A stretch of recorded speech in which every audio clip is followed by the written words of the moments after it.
Okay, you can't change the past in that, but you can change whatever karmic route you may be going down. Just as I say, if you decide to become a neuroscientist, then all of a sudden you put that into action, things change. Why does Ganesh have an elephant's head? You know, This is actually a fun story. I like this one.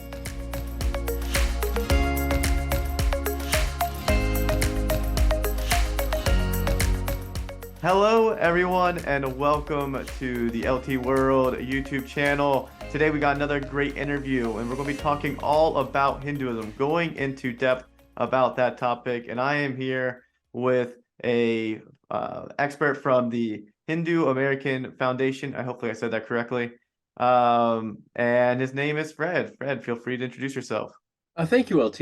So yes, my name is Fred Stella, and I wear a couple of different hats. As you just said, I'm with the Hindu American Foundation. I'm on the National Leadership Council of that organization. Our headquarters are in Washington, D.C. We are an advocacy org. We specialize in specifically political advocacy. That is to say that we work on legislation with lawmakers. And the legislation that we encourage is normally the kind of legislation that we think is friendly to Hindu Americans as well as other people.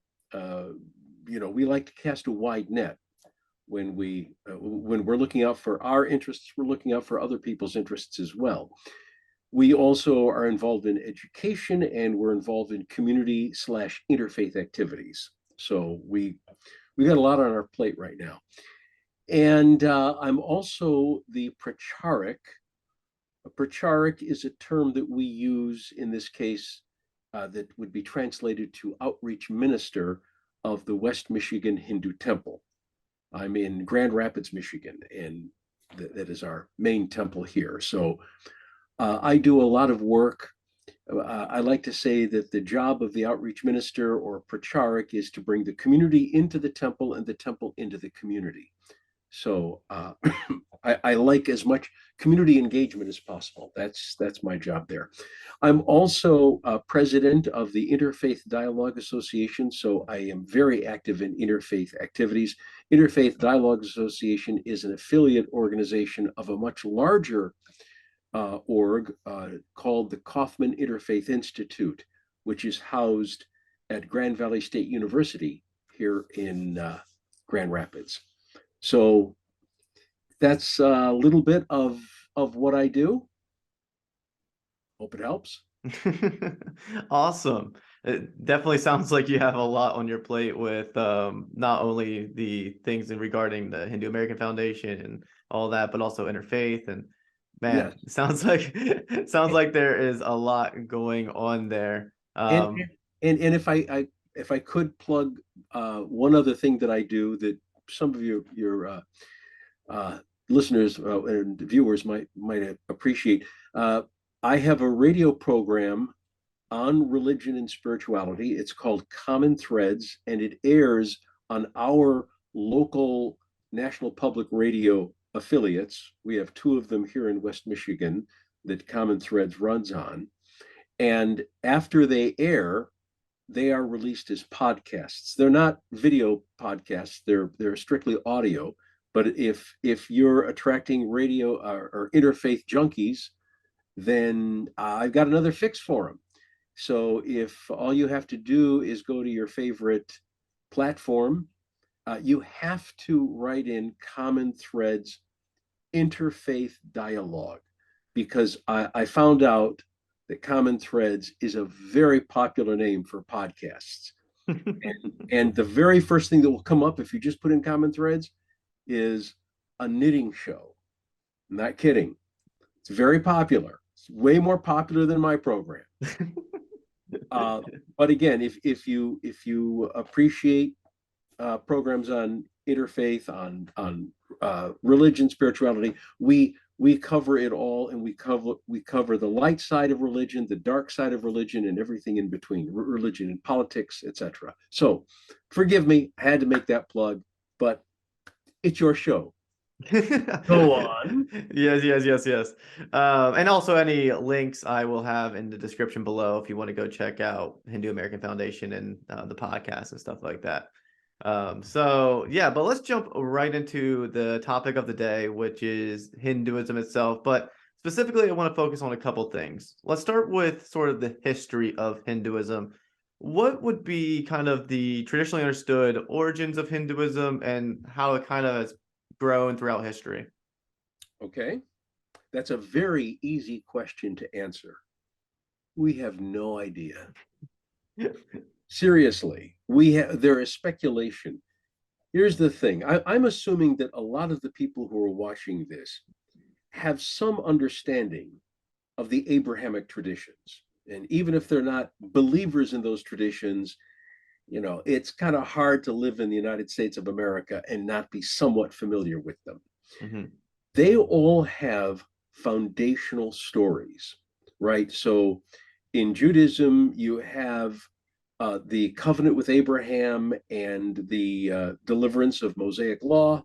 You've got those things going for you. So you have a story. Now, whether the story is absolutely historical or not, you have a story and you have a pretty fair time frame. Most historians can fairly agree on the time that Judaism starts, right? In Christianity, that's even more solid because regardless of who you feel Jesus was, most people agree Jesus existed. We know when he existed, where he existed, and so we know, for the most part, the beginnings of Christianity. Islam, the same thing later. 600 years or so later, we have a historical figure named Muhammad. And whether you believe in the idea that Gabriel came to him and gave him the revelation or not, nonetheless, we know that this is when it started and where it started. In Hinduism, we kind of know where it started. It obviously comes from ancient India, but it does not have a foundational story. It is not a religion that just drops from the sky. Mm-hmm. What we understand is that throughout prehistory, many animistic, primitive, tribal religions evolved in what was then ancient India. Now, of course, modern India has different borders than ancient India. And they evolved, they seem to develop certain commonalities. And at one point, I can't tell you when, these movements started to look like Hinduism. Now, there are still tribal religions in India. I have been with some of these communities, and they still maintain the ancient religions of their forebears and did not get swallowed into, that's perhaps, it sounds pejorative, but I don't mean it to be, swallowed into what is known as Hinduism. So they maintain these ancient practices and beliefs, and concurrent with what is really considered Hinduism. We know that a lot of the development of what is called Hinduism happened in the Indus Valley. Interestingly, during the partition, if people are not aware, in 1947, India became two countries. It became the Republic of India, and it became I believe it was the Islamic Republic of Pakistan. So Pakistan is officially a Muslim country. India is officially a secular country with a Hindu majority, of course, but also a very large and vibrant Muslim population, along with Christians and others. And if you look at a map with the Indus Valley outlined, most of that valley, the foundational heartland of Hinduism a few thousand years ago, is actually in Pakistan now. Hmm. So again, when I talk of ancient India, I'm talking about the landmass that was all the way part of Afghanistan, Pakistan, modern day India, Sri Lanka, and Bangladesh. All of that was Hmm. ancient India. Um, we don't have a founder. So there's another thing for you. There is not one person that we look to and say he or she founded Hinduism. So Is all it? we all we know is that certain stories came down from antiquity, certain theologies and philosophies came down through history, and people started making sense of that. And Mm-hmm. it became an umbrella religion with many, many different sects, movements, and denominations. It is considered to be the world's oldest major religion. So there may be indigenous religions around the world, such as the American Indian religions, Pacific Islander religions. They may be the same age or older, but of the major religions, Hinduism is the oldest. Mm-hmm. And so you said there's no founder. Is there an understood maybe like people group or something where this, I mean, you kind of talk about the I'm not saying it right. Indigenous. Indigenous tribes. Is there any like was there any predominant tribe or any predominant people group that it's normally associated with, or not really? Because I was by what I understood, there was a people group from the north that eventually came down further into the south, where a lot of people attribute at least large Hindu influence to start, but I could be mistaken. Well, there is a theory that is really being pushed aside called the Aryan Invasion. Hmm. That's what you're talking about. Maybe it is. The Aryan invasion theory says that people from outside of India, Central Asia, like Mongolia, that Yeah. area, Hmm. came into India and invaded the South, and that is a theory that goes back to, I believe, the at least the 19th century. I don't know if it goes back any further, but Okay. definitely the 19th century. And all of the DNA research, all of the archaeological research, it's poking a lot of holes in that theory. Uh, Okay. Hmm. so if I said any more, I'd probably venture into territory where I'd be like really wrong. but, Okay. but that I can pretty much stand by what I just said there. And Okay. and uh, um um, but I will say this: the it seems like the tribes in what is called Harappa. That's that stretch of land in modern day Pakistan. That seems to be the foundational site where things tended to coalesce into Hinduism. Hmm. Hinduism, I can say right now, is so vast in the parameters are very wide. What does it take to be considered Hindu?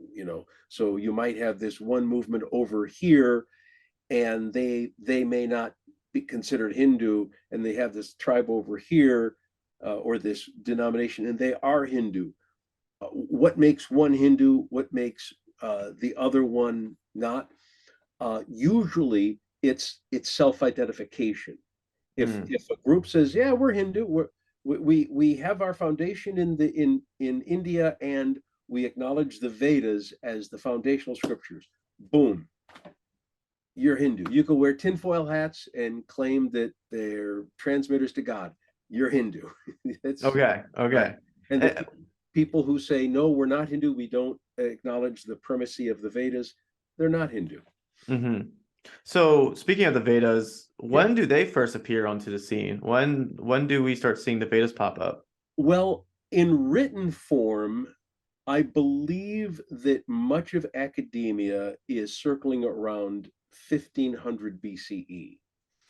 But that doesn't mean that that's when they originated. They have a long, long oral history. Okay.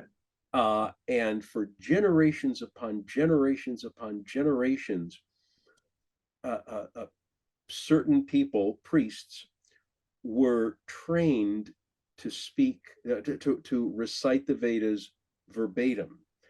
And they did this in marvelous ways, including some of them learned the verses like backwards, or in some odd order, so that they could help correct the people who are learning them in the proper context, Hmm. in case there was any dispute as to, well, is it this word or is it that word?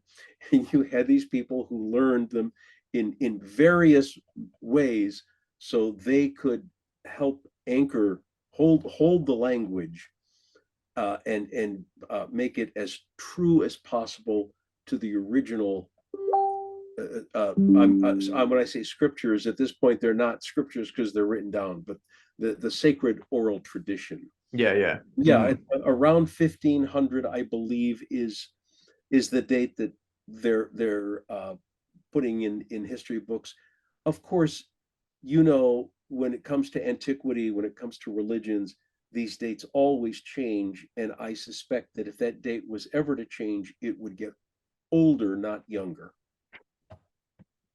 Yeah, I mean, as a common thing you see within history, as new information comes in, things are always being adjusted. So it's almost like science in that regard, where scientific theories are always fine-tuned as new information comes in.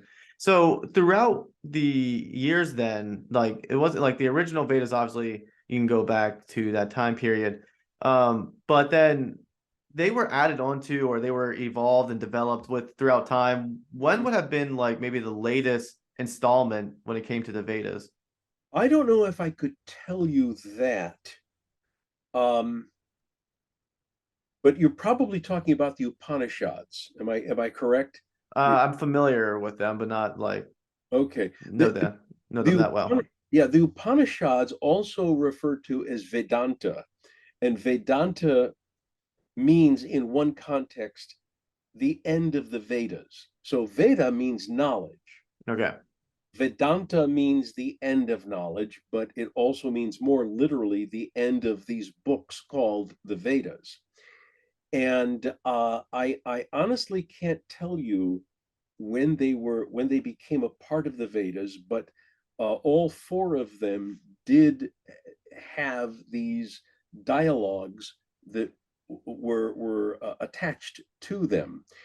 And the Upanishad, which means to sit down and discuss. I mean, literally to sit down. These are dialogues between the great teachers and their disciples or students. Hmm. And the Upanishads would, I would say, would be our, for those in the Christian tradition, would be our Thomas Aquinas or our Augustine. Mm. Deep philosophical slash theological treatises where the big questions are asked about the nature of the soul, the nature of divinity, our relationship with divinity. All of that is discussed in the Upanishads. The Vedas themselves, above and beyond the Vedas before the Upanishads, were very ritual oriented, very arcane. I often say, and please understand, this is not a perfect comparison. Are you, LT, are you fairly biblically literate? Yes. Okay. So imagine the Bible if it only consisted of Leviticus, Numbers, Deuteronomy, and the Psalms. Okay. So basically all the ritual laws and then the poetry. Yes. Yes, exactly.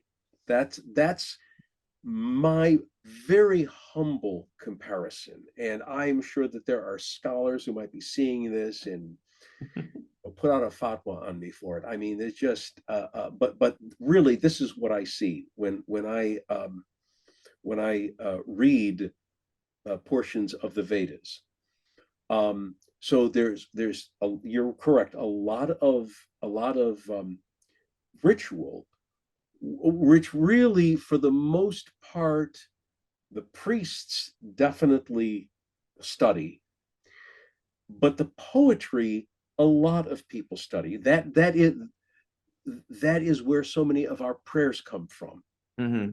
is the poetry in the Vedas. Mm-hmm. Mm-hmm. I Mhm. mean that makes sense too, because even within, I would say, the Christian tradition or the the Jewish tradition stuff, a lot of times when it comes to the Bible, people are very, at least more familiar with the Psalms, the poetry as a Mhm. general whole, versus ritualistic law, which is a lot more either boring, confusing, and all And that it's not stuff. even used in either Judaism or Christianity for the most part. Today, yeah, it's not Right. really used or practiced. It's normally, at least within the Christian tradition, it's normally used for parallels to Christ.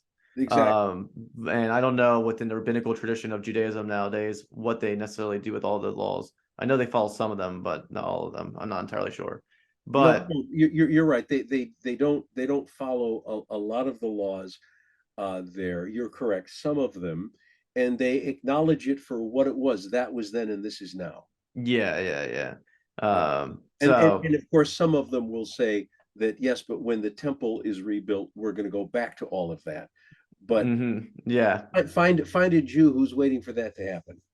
I mean, they're there, but they're not in the majority. Yeah, the whole having temple built again in Israel is a whole hot topic in of itself. Of Um, course. Yeah. but jumping back into Hinduism, so I think that gives a pretty good understanding of, I knew the origins of Hinduism were pretty difficult to pinpoint because Yes. of its diverse nature and diverse influence, which I think is a pretty good segue into sort of the belief structure of Hinduism. Because Hinduism, I would almost go to argue. I mean, obviously, people will look at like Christian denominations or the Islamic sects and things and say, well, these religions are diverse too. But Hinduism, in of itself, I feel like every individual has like their own perception of it. It's like an extremely diverse religion. So I feel like it's difficult to capture, but in the best of your abilities, like what would be the essence of Hinduism to give a foundation? Sure. Um, so again, because it is so diverse, someone could be looking at this and say, "Hey, you forgot to say this or that. You didn't include my denomination, my movement." So I am going to speak in very general terms with the disclaimer that I could be leaving some section of Hinduism, some movement out. Yeah. But by and large, the very the most important thing that I would say about Hinduism's beliefs, is that there is something with the you can refer to as God with a capital G. There Mm-hmm. is supreme consciousness, a first without a second, a causeless cause, all of the things that Aquinas would say about God in the Christian context, Mm-hmm. Hinduism would say about Brahman, the one, the absolute. Yeah. And the difference between Brahman and Yahweh, if I can use the term for the Judeo-Christian concept Mm-hmm. of God, Yahweh created from nothing. Aquinas referred to it as ex nihilo, out of nothing, right? Yeah. Yeah. And out of this nothing came something, and that something was separate from its creator. Yeah. In the same way that if you took a pile of sand and created something and fired it and made a little vase or something, Yeah. you would be separate from that vase. That's a fairly common Abrahamic religion view of creation. Yes, yes. Whereas in Hinduism, Brahman didn't really create the physical universe. Brahman manifested out of Brahman the physical universe. Mm-hmm. So In that way, is it like pantheism then almost? Panentheism, Okay. right? So yeah, if people don't understand, pantheism is the understanding that the physical universe is God. But if there was no physical universe, there would be no God. So if somehow the universe, the entire universe, just imploded and reduced to nothingness, a pantheist would have to say, well, then there would be no God. Yeah. But a panentheist believes that God exists within the physical world and is transcendental to the physical world. Okay, but both are, if I can say, all God. So Yeah. the one of the a way that you can begin to understand this is that a Christian, a Jew, or a Muslim might agree with the statement, God is in this room, right? Because if God is omnipresent, God is in this room. Whereas a Hindu would say, God is this room. Yeah. God is infused in the molecules, the atoms, the protons, and the electrons of everything that makes up this room, this universe. Hence, we are part and parcel of that divinity. Every sentient being is a part of the divine. In a way, one could say that is of a higher level than a table. All right, although the molecules and atoms, etc., of a table are still infused with God stuff, but we also have consciousness, Yeah. and that consciousness is borrowed from God. So another thing is that a difference. We acknowledge the existence of the soul, of course. But the difference between the Abrahamic understanding of the soul and the Hindu understanding of the soul would be this. Most people are very comfortable saying, I have a soul, you have a soul. And if you're comfortable by saying that, you're acknowledging an owner above and beyond the soul, because something has to be the possessor of the soul. To say I have a soul, okay, well then I is the ultimate person, because right, because you can say my head, my chest, my arms, my soul. Okay, so a Hindu would say I am the soul. That is my truest identity. My truest identity is the soul, which is a part of the divine. And that soul possesses the body, the mind, etc., etc. All right. The Atman, that is the term for soul. The Atman is that part of God, and that the Atman is never truly separated from God. It only has the illusion of separateness. So the goal of the pious Hindu, regardless of your sect or denomination, is to come to that point, which we might call self-realization or enlightenment. There are several different words for this very high state, where one realizes that connection between God and the soul. And when you realize your connection to God, you also realize everyone else's connection. Because if all of a sudden I came to this brilliant conclusion right now, aham brahm asmi is what we say from the Vedas. Aham brahmam asmi. Divinity and I are one. So if all of a sudden that just hit me right now, and all of a sudden I go, aham brahm asmi, divinity and I are one, but not you, LT. Okay, well then, obviously, maybe I just had too much sriracha sauce my pad thai. I mean, that is not enlightenment. All right, Hmm.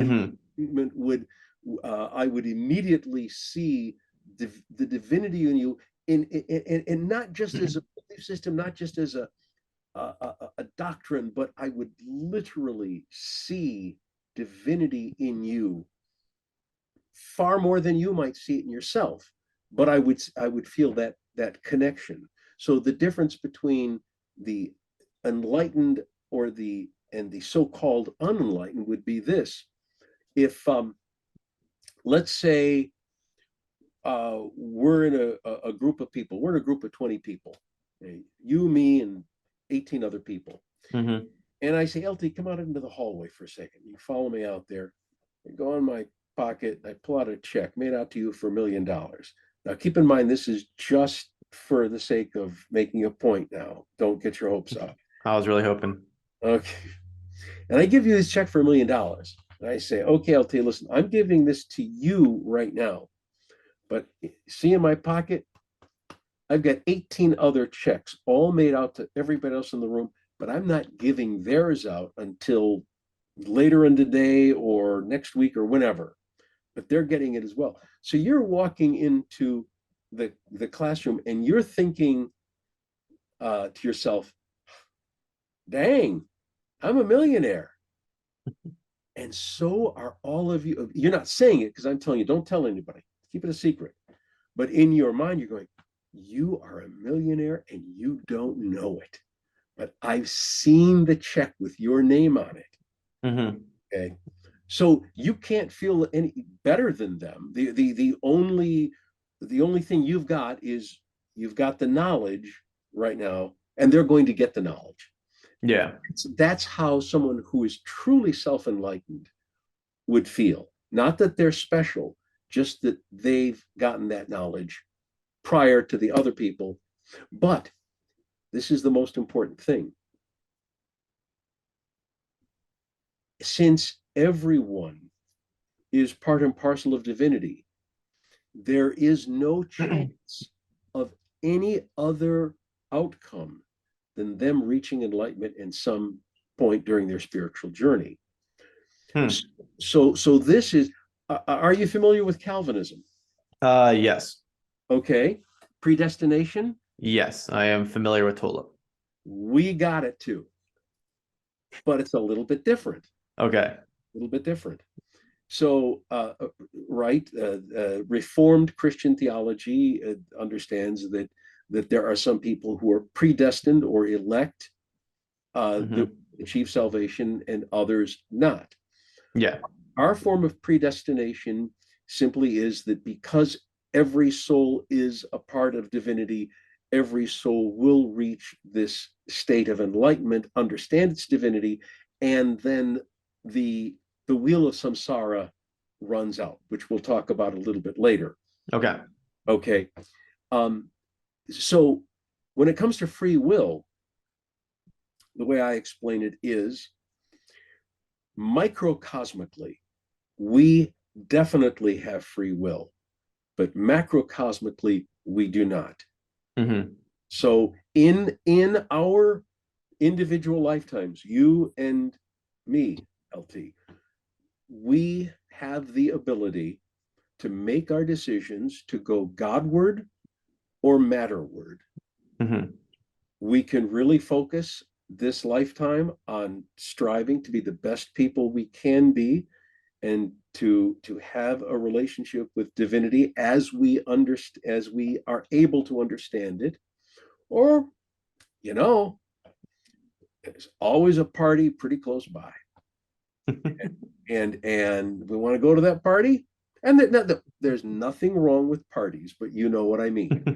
There are parties and then there are parties. So you, Yes. Yep. okay, all right. So there's always a party close by, and we can do that. But according to Hindu scriptures, at some point, whether it's in this lifetime, the next lifetime, or the lifetime after that, we're going to get hit on the head. Yeah. We're going to realize that those parties aren't making us happy like we thought they would. A lot of Hmm. people find that out really in just a few years. Um, They call it a midlife crisis. yeah, yeah, or anybody who comes from a middle class or even poor background, and all of a sudden they get a big hit, whether it's being signed by the NBA or a record company, and they get a gazillion dollars in 2 or 3 years, and they implode, and a lot of people just take many steps back Yeah. because they realize, oh, that's right, all this jewelry isn't getting me what I want, all these relationships that really are very superficial aren't getting me what I want, cocaine isn't giving me what I want, and hopefully they find that out before they destroy themselves. Yeah. Hmm. So that's what I say. Every, So, yeah, go on. well, so then this, I guess what you're kind of explaining right now is kind of sounding like the concept of karma and reincarnation, Yes. the deeds you commit on this lifetime impact the your next lifetime, basically. Now, could you just maybe delve a little bit into the concept of karma and reincarnation a little bit more into depth? And also a quick question from my end, because I always thought about this. What is the belief in regard to the Atma or Atman? I forget how you say it, but Either way is good. okay. So, what is the belief in regard to that in the sense of when it comes to reincarnation? Because I've thought about this concept before within Hinduism. I'm like, if you don't remember your past lives, are you even really the same person in this life than you as you were in the past lives? Like, I know within Buddhism, there's this idea that everything's changing, so this concept of I is rather elusive. But Mhm. I don't know if the same thing stands within Hinduism. I just kind of a philosophical thought. I'll be happy to address that in in what I say. So first of all, you talked about the karma, your deeds in this life affecting the next life. Hmm. Well, that's true, but they also affect your deeds in this life. And this is where a Christian, a Jew, or a Muslim and a Hindu can agree that the actions you're taking today will affect the outcome of tomorrow. Yeah. The, the actions you took yesterday or 20 years ago are affecting who you are now, right? And so you Hmm. can change your karma like that. You can change your karma tomorrow by getting married, uh, or by just deciding, you know what, what am I doing having a YouTube channel? I want to be a neuroscientist. So you immediately start going to school for neuroscience, and you've changed your karma. Now, the biggest misunderstanding that Westerners have about karma is that it's fatalism, and it is not fatalism. So, for instance, have you ever played? This is a personal question, but I hope you'll be honest. Ever played Candyland? My parents do. Well, No. wait, no, not Candy Crush is what I was thinking of. Candyland, I played it as a kid.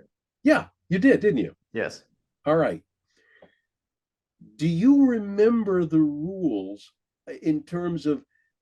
Uh, okay, you got the board spread out. You got your two gingerbread men, and Hmm. you've got the little deck of cards, and you flip a letter. You flip a card, and there's a color, right? You Yeah. move your man to the whatever color it is, and then you see who gets the candy heaven first, whatever it is at the very end of the game. Yes. As you recall it, let's say we were able to get the grandmaster chess champion of the world to play a 5-year-old, who would win? If you remember your Candyland rules correctly, who would win? I mean, it's all really chance at the end of the day. Exactly. It's 100% chance, right? Because it's just the random cards that you draw.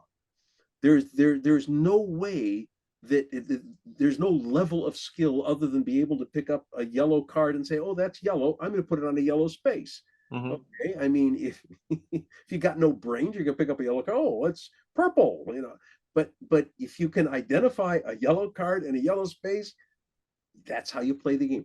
Now, what if we're playing poker and and you have the Las Vegas poker champion of the world versus, oh, I don't know,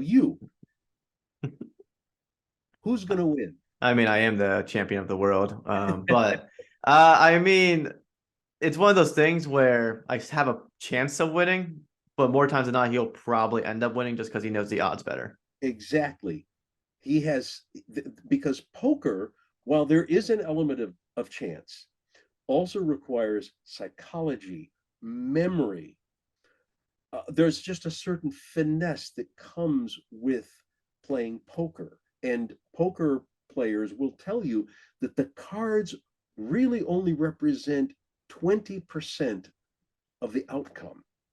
So I like to describe karma as poker and Candyland as fatalism. Mm-hmm. So just because you are who you are in your current circumstance does not mean that you can't change some very important things. There are some things you can't change. You can't change your biological parents, right? Okay, you can't change the past in that, but you can change whatever karmic route you may be going down. Just as I say, if you decide to become a neuroscientist, then all of a sudden you put that into action, things change. Now, so it's true that whereas a Christian or a Jew would say, yes, of course, our actions and our more important than the actions is the consciousness that motivates those actions. That can change, and that can change our outcome, but only to the end of this life, and then forget about it. Whereas the Hindu would say, okay, the karma is going to follow you, so to speak, into your next existence here on Earth. And Mm-hmm. and so you can have your so-called good karma, you can have your so-called bad karma. Um, and the question you were asking, oh, if we don't remember who we are we the same person? So I would say yes, and there are people who do remember their past lives. And I would encourage anyone who's interested. I'm not here to sell the concept of samsara, and that is the term we use, right? You might know that samsara, the wheel of birth and death. So Mm-hmm. I'm not here to sell it to anyone, but I will say this: it is the only afterlife theory that is actually studied scientifically, and it is studied scientifically at the University of Virginia. And it's not in some hoodoo elective cosmic spirituality for beginners 101. It's in their medical school. It's not in their Mm-hmm. theology or philosophy department. It's in their medical school. And what they do is they seek out, or I imagine it's probably that people seek out them more often. Parents who have children who say very bizarre things like, I want to visit my sister. Sweetie, you don't have a sister. Yes, I do. Her name is Emily, and we lived in Omaha, and they're in Sheboygan. How do you even know there's an Omaha? And the so these parents contact this department. It's called perceptual studies, and they are studied. And here's what I understand from them, from their writings, is that very young people, not all of them, and we don't know, I don't know why some do and some don't. I don't know if maybe the uh, psychologists and whatnot who work there, maybe they can answer the question better. I don't know why some can, some can't. But some people, some young children can, they have very, very vivid memories of their past lives, and then they grow out of them. And it has been explained to me that if we maintain too strong of an attachment to our past lives, we'll go crazy.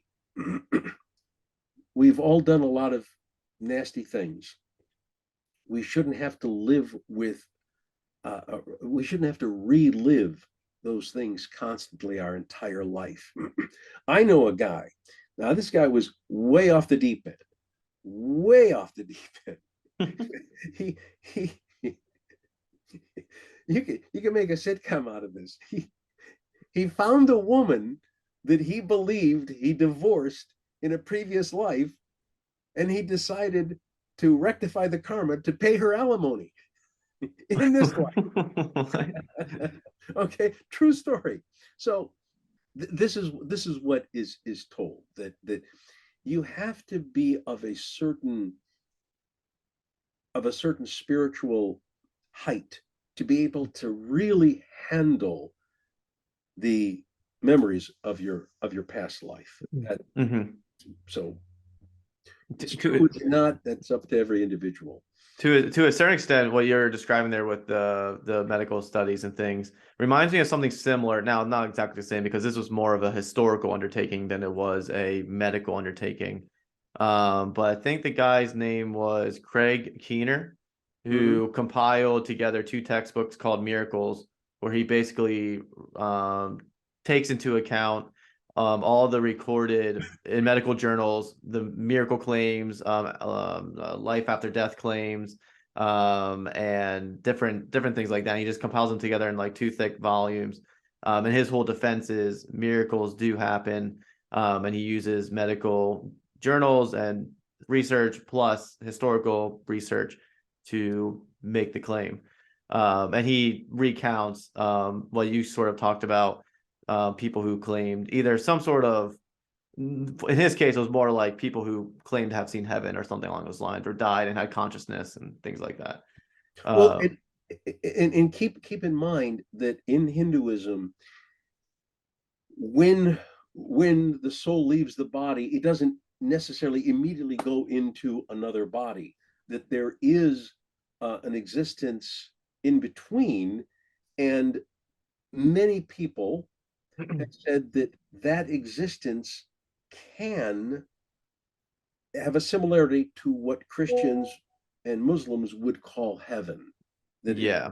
Okay. I've also heard that some Hindus believe there's heaven and a hell in between lives to a certain extent. Well, I don't like to use the word hell simply because that connotates a very specific kind of existence. You know, a lot of fire and things like that. But yes, someone who lives a dark life will probably have a dark afterlife. Mm-hmm. It's not pleasant. So so you can correct me if I'm wrong. I've heard about the 28 levels of Naraka, I think it is, which I don't know where that's from exactly, but I know it's associated with Hinduism. And I know Buddhism has something similar where it's the 16 levels of Naraka. I'm not sure if you're familiar with that at all or not, but no, but I do know that I believe that there are different levels. So if there are 28, great. If there are 16, fine. If there are 4, fine. Whatever. But yes, there are definitely different levels. And so, for instance, I hate to be all judgy on you, but I'm betting that Saddam Hussein isn't in like level number 1. You know, he's not enjoying a great afterlife right now. I'm assuming. I could be wrong. Maybe he was a sweetie, and I just never got that memo. But I heard there are world leaders from the past and world leaders, religious leaders, cult leaders from the past that we can pretty well assume probably didn't have the best outcome in the afterlife. Yeah, regardless of religion. yeah, absolutely. And I know that there are, I will say this, there are a lot of Christians I know who have completely dispensed with the notion of hell. Yes, I mean there's different theologies regarding heaven and hell within the realm of Christendom. I mean, you have what would probably be considered a more orthodox view, which would be what most people would associate with Christianity. They aren't necessarily overly familiar with the different denominations, which is eternal heaven and hell after this earth, Mhm. based on your recognition of Jesus as Savior or not, and your sins and so forth. Right. But then you have the annihilism, which is the belief that some people go to hell temporarily, but then after the judgment day, hell is annihilated and thrown into the lake of fire, which incinerates all souls and they just cease to exist. Or you have universalism, where some people go to hell temporarily, and then eventually they make it to heaven. Everyone makes it to heaven at some point, sort of like Hinduism in that regard. Yeah. And then you have some people who completely just get rid of the concept of hell altogether. They believe that people who are evil or whatever just end up dying, like almost like an atheist would assume, like they just cease to exist. But people who are righteous go to heaven. Like there are the four different, I would say, afterlife theologies, really condensed and concise and Yes. simplified. But yeah, Yes. Yes. Exactly. Exactly. Um, and some of the people that when I engage in conversation with them, and I don't argue religion. If you tell me this is what I believe, I take that at face value, and I will never try to second guess you, unless maybe if you were a Christian white nationalist, I might just offer a few suggestions for thinking, but other than that, I don't.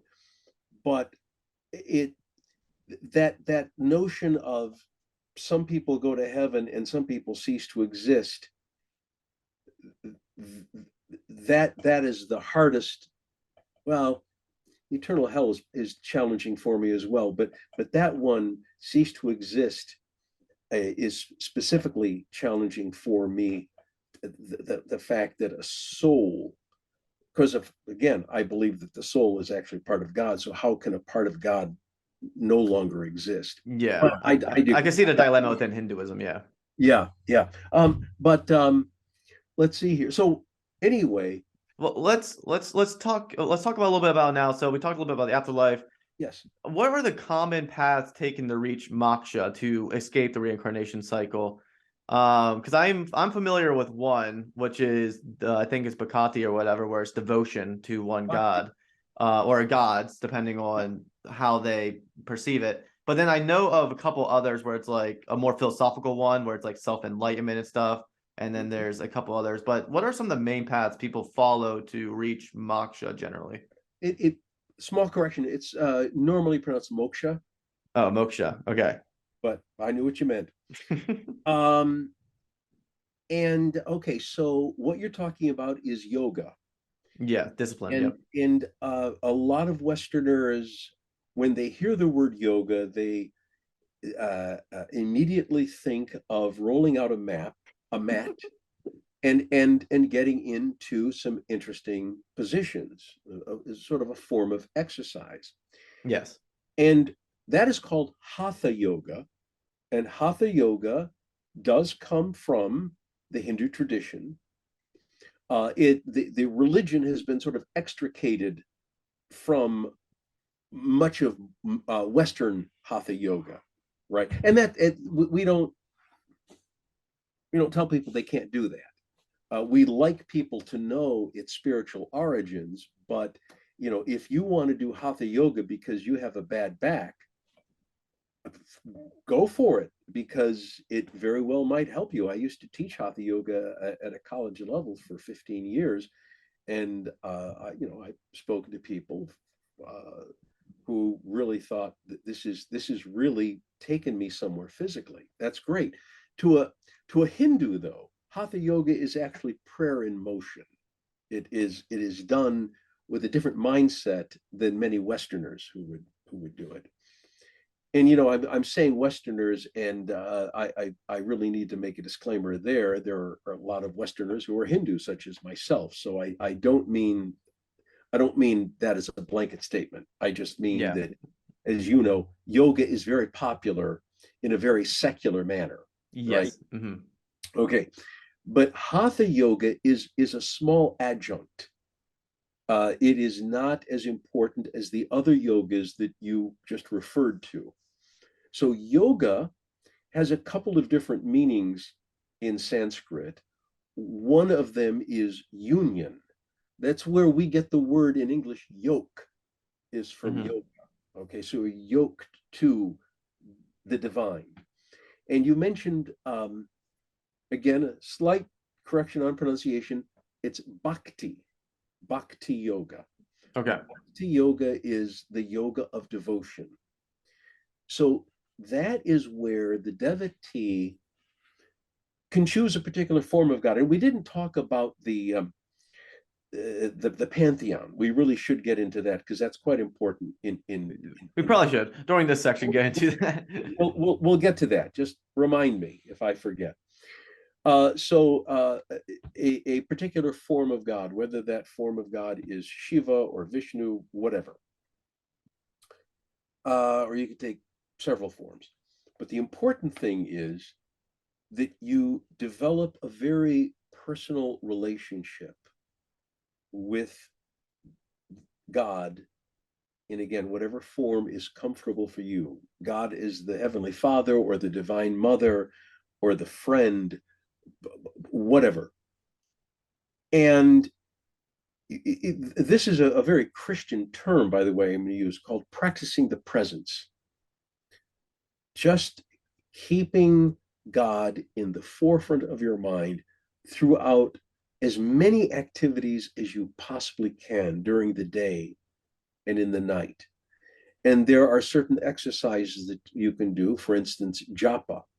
Japa is the constant taking of the name of God over and over. So, for instance, one could just be chanting Om Namah Shivaya, Om Namah Shivaya, Om Namah Shivaya, Om Namah Shivaya, just over and over, mentally, verbally, whatever. Just and not doing it absent-mindedly, but at the same time, sometimes you're working. You know how you can work, and unless you have to be intensely concentrated, a lot of people can work with the radio on, right? And it doesn't disturb them. They can still be efficient doing what they're doing. So imagine this Om Namah Shivaya going on in the background while you're really trying to budget your balance your budget, right? Seriously, right? Yeah. You're doing the adding, the subtracting, all that, and the Om Namah Shivaya or the Hare Krishna Hare Ram. Again, many different mantras you can roll around in the back of your head. They're still going on, but you're focused on the numbers at this point. And then when you put the books away, if you have time, then really concentrate. Make that divine connection the foremost in your mind. Mm-hmm.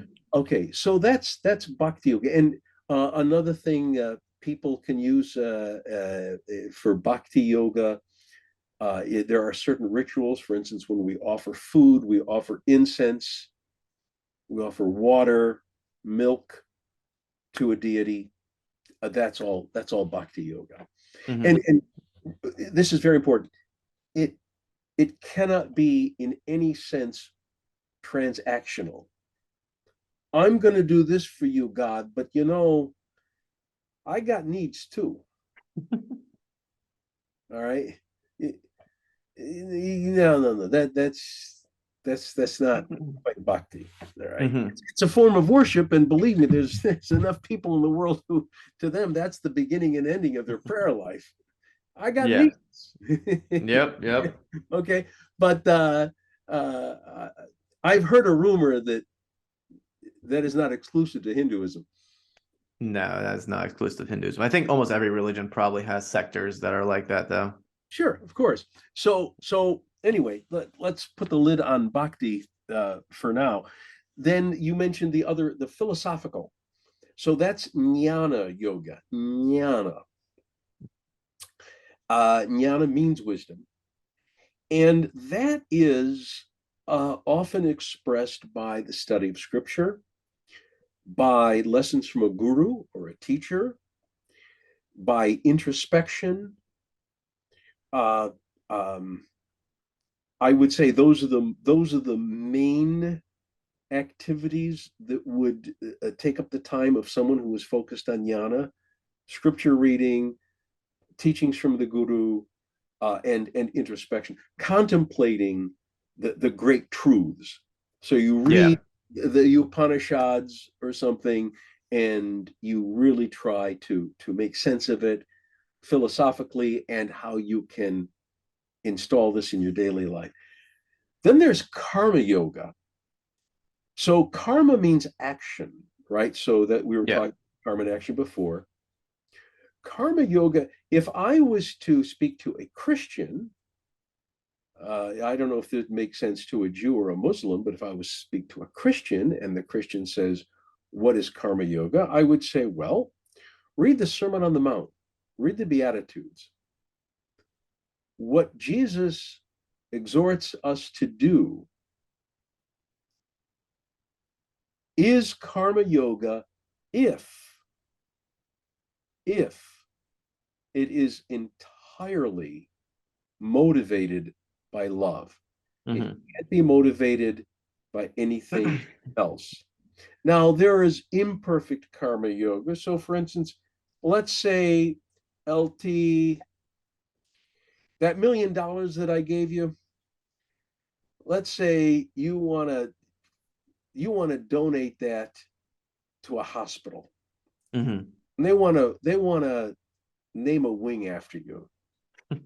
Okay, and they want to name it LT's, you know, psychiatric wing, That's right. and you say, well, yeah, sure, what the heck, why not? So you got a wing named after you. Does that mean you're a bad person? Does that mean that you're not spiritual because they offered you that and you said, "Oh, okay, I'll take it"? It might be imperfect karma yoga, but Hmm. you're going in the right direction. Yeah. Hmm. But the bottom line, when Jesus talks about feeding the hungry, visiting the imprisoned, healing the sick, I'm sure he wasn't talking about scoring brownie points. And that is karma yoga. It is that, for instance, if you were standing at a street corner and there's a little old lady next to you, and you see a bus coming, and the lady loses her balance and she falls forward. I don't know you, LT, but I'm going to guess you would grab her and pull her back. And when you grabbed her at that moment, you weren't thinking, "Oh, I smell a little reward coming." You just it's got to be, to be pure karma yoga. It's got to be that spontaneous. Yeah. Yeah. All right. Hmm. Okay. So that's karma yoga, and there are people who uh, uh, that's all they do. I mean, they're Hindu. They don't go to temples. They don't meditate. They don't do a lot of ritual. They don't do this and that and other thing. But they're karma yogis. So And they basically try their whole lives to be as good as people as possible. yes, Yeah. exactly. But But other it's interesting that you compared that to the Sermon on the Mount because I think it was Gandhi who made sort of a quote or remark about Jesus in the sense that he liked a lot of what Jesus taught from a moral standpoint. He just didn't agree with Christians as far as their viewpoints on sin and atonement.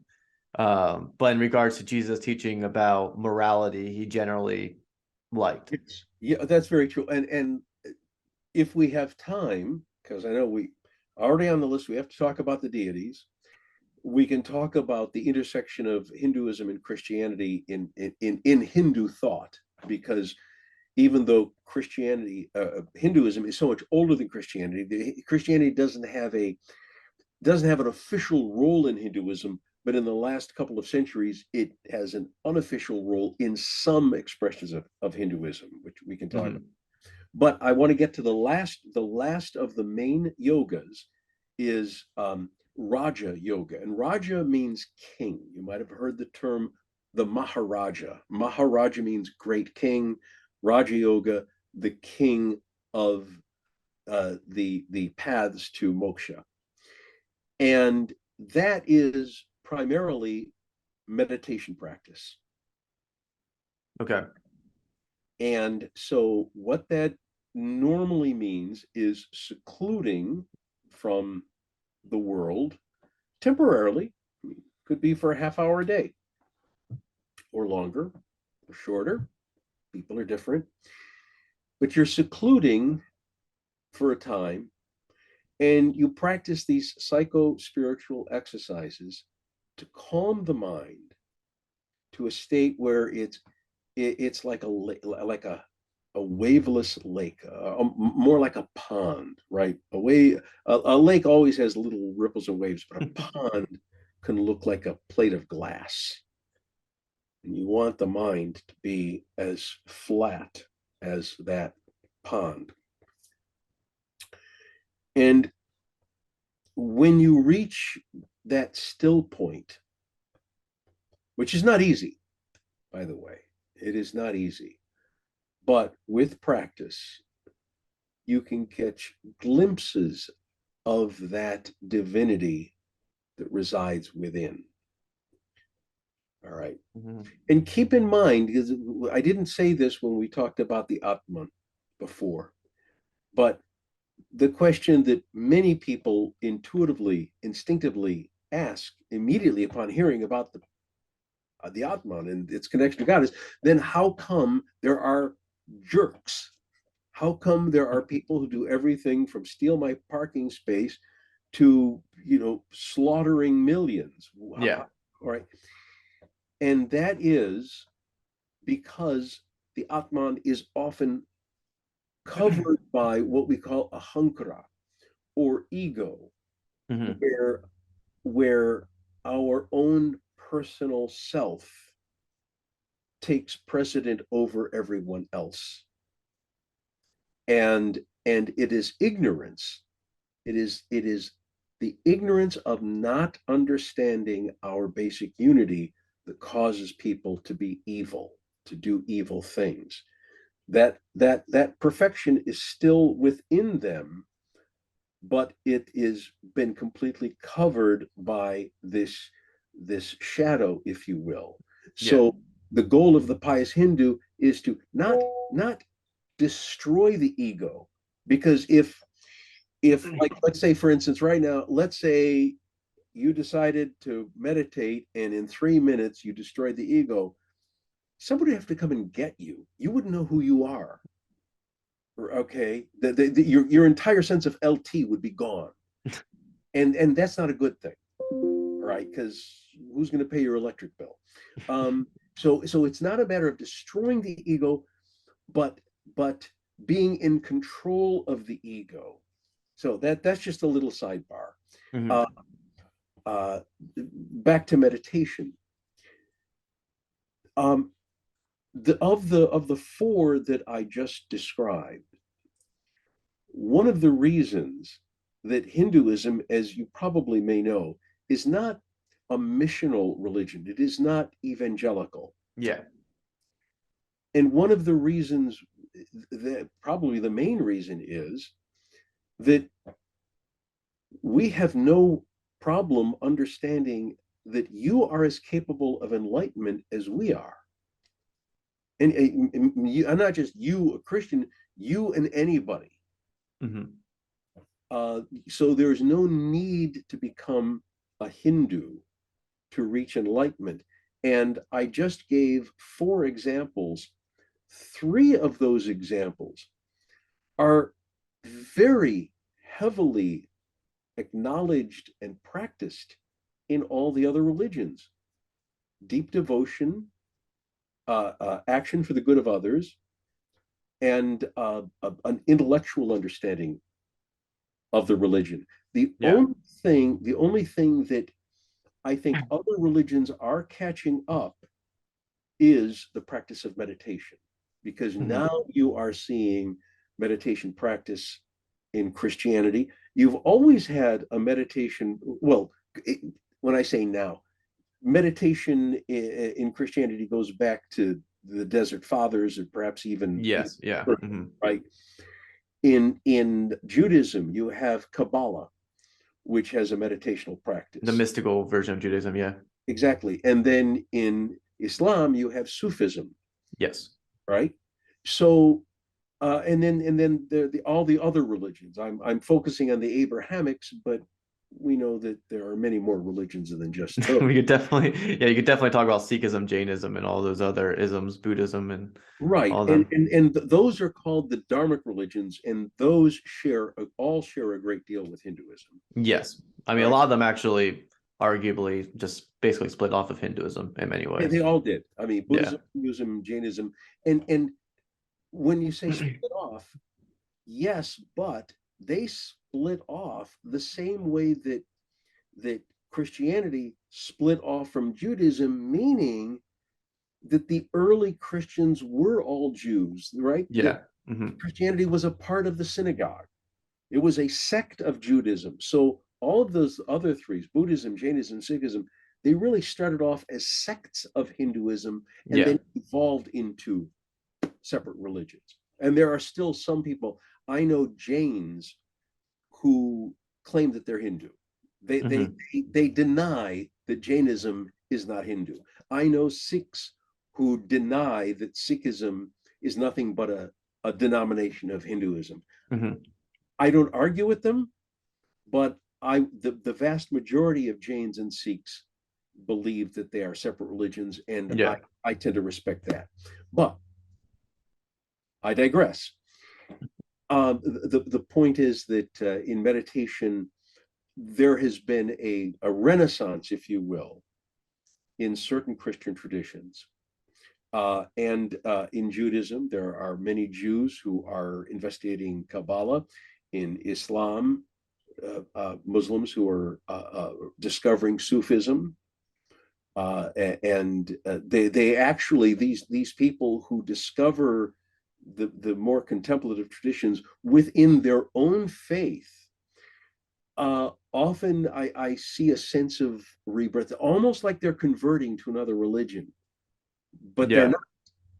But they found something that makes them passionate that they didn't have before, because they weren't getting it from their neighborhood pastor, rabbi, or imam. hmm They found it somewhere else, and they become very excited, and they start practicing. So with those four paths, those are the main paths that we believe that moksha can be attained. Okay. hmm And a lot, and by the way, it's not like necessarily one or the other. You can mix and match.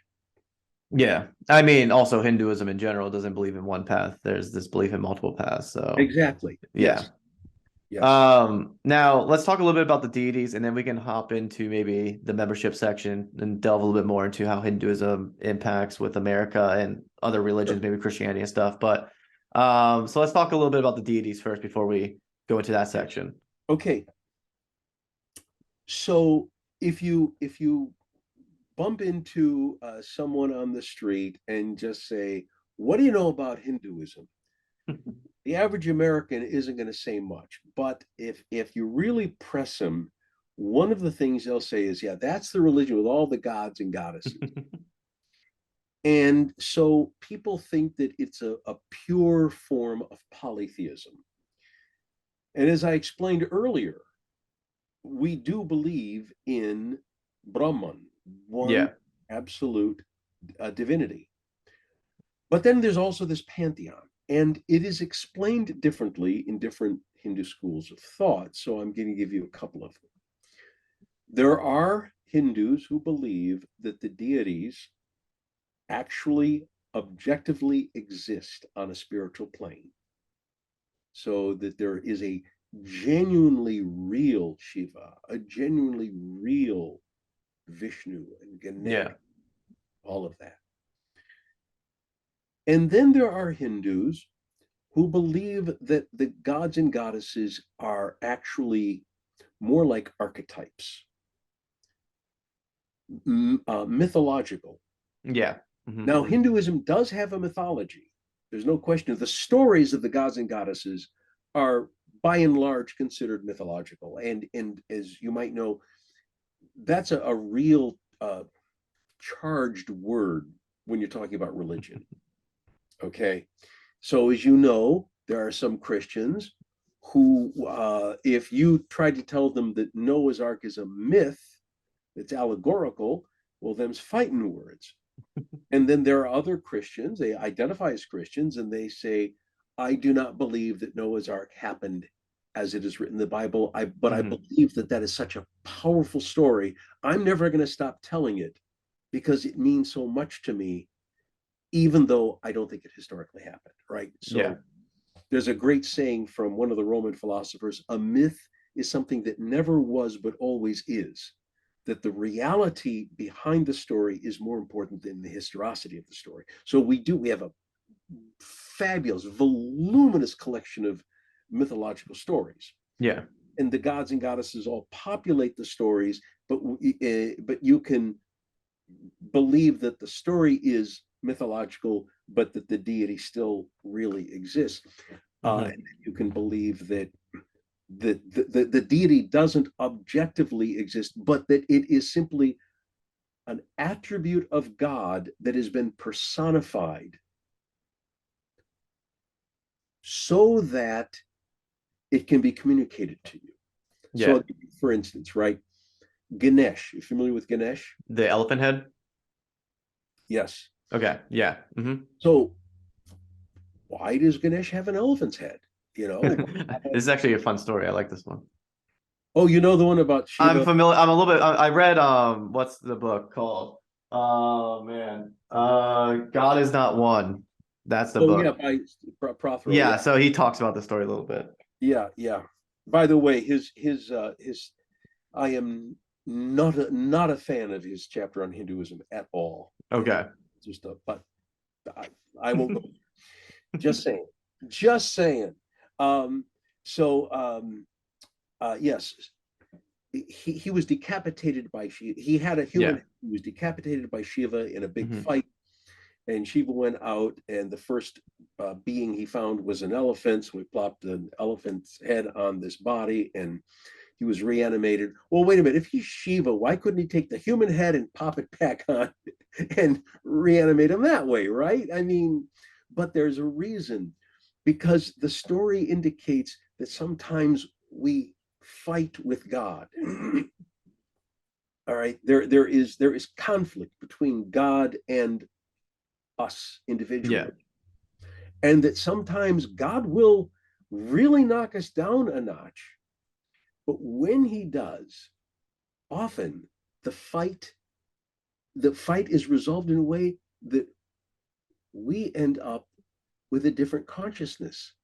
We end up wiser than when we started. Hmm. And the elephant represents wisdom. Hmm. So that is a way to understand that story without believing that there is an actual Ganesh floating around in the spiritual world and that my supplications to him may benefit me, right? So, Hmm. and so two people can be in a temple sitting right next to one another in front of a statue of Ganesh, chanting the prayers of, during a Ganesh ceremony, and both of them can have completely divergent views. One can think that Ganesh is present in the ether. The other one can say, I am really focusing on the understanding that wisdom is one attribute of God, and that sleeping within me is the great wisdom, and I'm hoping to Hmm. awaken that. All Yeah. right. So you can do that with all the different gods and goddesses. The goddess Lakshmi, the goddess of prosperity. Shiva is often called the destroyer, and we are, over the last 20 years or so, tend to bristle at that because it makes them sound like a Godzilla god, that he just goes around angry, crushing things. But I like to describe Shiva like a planned forest fire. those forest fires that the Department of the Interior sets because of overgrowth. Are you familiar with those? Yeah. Okay, right. So this part of the forest may be destroyed to allow new growth. That's what Shiva does.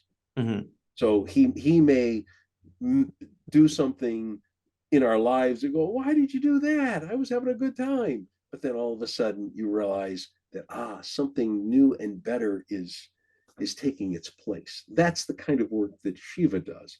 Okay. Again, some people would say that is this astral deity who's doing it, and other people would say this is God doing it, and Shiva is simply symbolic of what God is doing. Mm-hmm. So Mm-hmm. I would say that's the most important thing to know about deities. Okay. Okay. I Mhm. think I think we covered good ground there about the history and beliefs of Hinduism, at least as much as a little over an hour can cover. Mhm. Let's jump into the paid membership section. I recently started that, so if anyone who's watching us up to this point is like, man, I really like this type of stuff, or you love what we do here on this channel, you can go support me on my Ko-fi, or I'm going to be starting up YouTube membership page as well. So just become a YouTube member, and you should be able to get this content. But for those who are on the free stuff, thank you for watching, and go out there and light the world yourselves.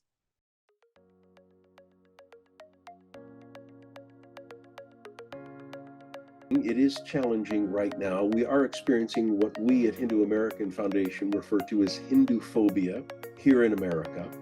Mm-hmm. And we're getting it from both the extreme right and the extreme left. What you say has been over throughout history, kind of the interaction between Hindus and Muslims. That is a complicated history. Islam came into India through invasion, and that's not the best way to meet your neighbor.